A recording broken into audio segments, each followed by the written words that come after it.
Meus amigos, vou te falar, tomara que o Ganso tenha voltado. E de vez, assim, porque sou muito fã. Nunca pensei em ser perfeito, mas vou correr pelo direito.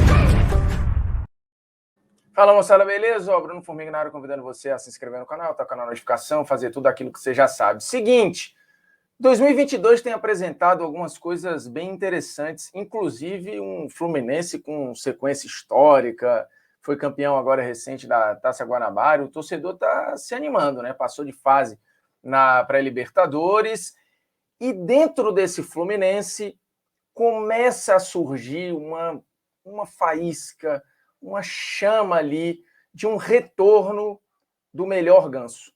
Será que dá para a gente se animar de novo com Paulo Henrique Ganso? Eu sei que tem muita gente que acha que essa faísca a gente já viu e reviu algumas vezes.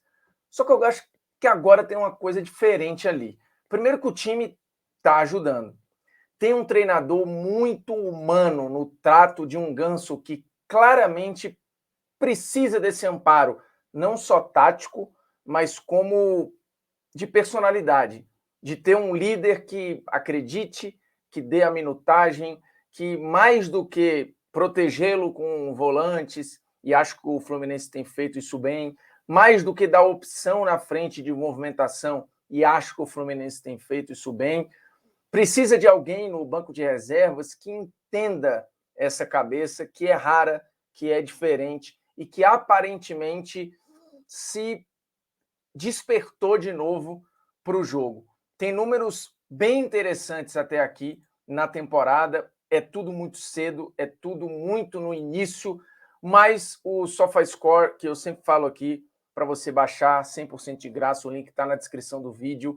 7 jogos na temporada, 3 desses jogos como titular, 3 assistências, já é mais do que os números do Ganso em 2021 e em 2020, participando de um gol a cada 86 minutos, tem uma efetividade aí aparecendo, 9 passes decisivos, isso quer dizer que ele tem gerado situações não só que terminam em gol, mas que terminam em chances de gol, e acerto de passe com 92%, isso é um número muito alto para um cara que dá passe de achada, passe que quebra a linha, passe que leva o time para frente, e ganhando 58% dos duelos. Isso é um número relevante para um jogador que recentemente ficou tão marcado pela falta de intensidade, talvez pela falta de pegada. A gente ainda vai avaliar aqui posicionamentos do Ganso. Esses números aí a gente está contando também o Carioca e Libertadores. Na Libertadores, é verdade, o Ganso só jogou 26 minutos, né? Ele tem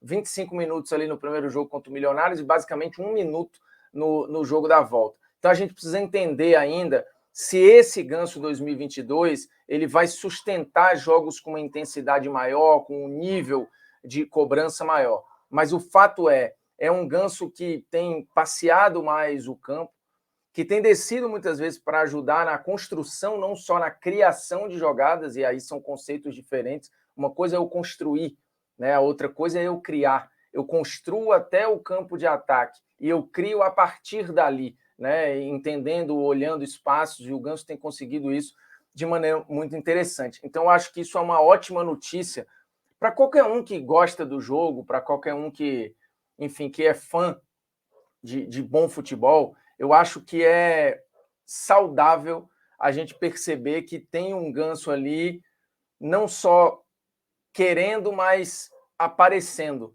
né, para os jogos. E aí aqui a gente consegue esmiuçar no site do SofaScore, por exemplo, o jogo que eu citei contra o Milionários. E aí a gente tem uma movimentação do Ganso, que, de novo, não começou como titular, entrou, jogou 25 minutos ali, mas contribuiu, controlou o jogo, e ele sempre fala, né, de proteger a bola. E aí a gente consegue ver um Paulo Henrique Ganso com um posicionamento bem preenchido no meio-campo, mas descendo ali muitas vezes até as linhas de volante. Aqui, ok, que é um recorte de um jogo de Libertadores, mas eu gosto do Ganso buscando o respiro, buscando lugar para jogar. Ele tem caído fundamentalmente mais pelo lado direito, isso faz com que ele consiga trazer a bola por dentro para pensar, para inverter bola, para achar a bola em diagonal com o atacante fazendo o facão, e aí esse Fluminense tem ajudado o Ganso, e eu falei isso há pouco, né, na proteção com volantes e também com a movimentação de atacantes, não neste jogo específico, né? A gente, se quiser pegar, por exemplo, o 4-0 contra o Resende, a gente vai ter um time que nesse momento tem o Nonato e Martinelli dando um pouco dessa proteção quando o Ganso entra, e uma movimentação interessante de Cano e Arias, que acho que dá a ele, e aqui o Ganso foi titular, teoricamente, numa linha até mais de frente, né? Mas tendo toda essa proteção de campo, e isso é importante para ele, acho que o Abel percebeu isso. Então, assim, não sei se a gente vai ter o Ganso de 2010 de novo, não sei se a gente vai ter o Ganso de 2011 de volta. Acho que aquele jogador, aquela que era considerado quase uma primadona, né? Estava ali em campo só para pensar, para criar, eu acho que aquilo não volta. Até porque o jogo pede mais coisa, né? E ele tem entendido. O Ganso teve um lampejo no São Paulo de entendimento desse jogo que precisa de pegada, que precisa de roubada de bola, que precisa de intensidade. Ele pode entregar isso por quanto tempo dentro do jogo? Aí é algo que acho que o Abel precisa administrar, precisa perceber, tem toda uma sensibilidade do dia a dia de treino, né, de perceber o perfil do cara. Por sinal, o Ganso deu uma entrevista muito boa ao The Players Tribune, que foi publicada recentemente, falando de recomeço, e são muitos na carreira do Ganso. Acho que o título do texto, que é um texto em primeira pessoa, mas repassado, né, por um jornalista, a gente está falando de um cara que relembra de toda a trajetória da carreira dele, de lesões, e tem um momento que é muito marcante, acho que vale muito a pena para quem não viu ir lá, e ele lembrando quando ele foi chamado pela primeira vez pelo Serginho Chulapa para jogar, e o Serginho Chulapa fala para ele que é esse momento, vem cá, moleque, entra lá, agora é a Vera. E aí ele fala, e quando é que não foi a Vera? Tudo na minha vida foi a Vera, desde que eu entrei no avião que me levou de Ananindeua para São Paulo, para o meu teste no CT do Santos, 14 de agosto de 2005. Ele tinha 15 anos. A partir dali eu sonhava acordado com um dia em que seria profissional.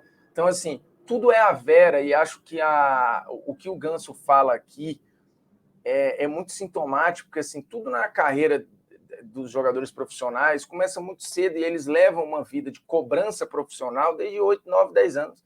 Né? A cada ano eles precisam se provar para se manterem vivos naquela disputa ali, que é subir de categoria, é passar para o próximo nível, é sobreviver dentro da base até chegar no profissional. Então, assim, você vai do 8, 9, 10, 11, 12, 13, 14, 15, aí às vezes tem uns que sobem com 16, outros com 17. Nessa brincadeira aí, você está quase 10 anos já nesse Avera.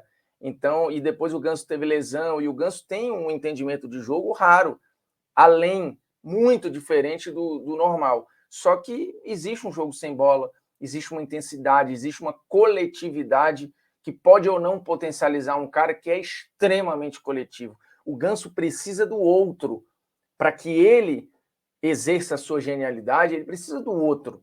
Ele precisa da movimentação do outro, da organização do time. É diferente de um cara como o Neymar, né, como o Ronaldinho Gaúcho, caras que, assim, individualmente, ele já se sobrepõe. Ou um jogador muito bom defensivamente, que individualmente também vai conseguir ter o seu destaque. O Ganso, se a gente entende que o Ganso é o cara da assistência, você só consegue transformar um passe em assistência se você tiver o outro. Se você não tiver o outro, aquilo não vira uma assistência.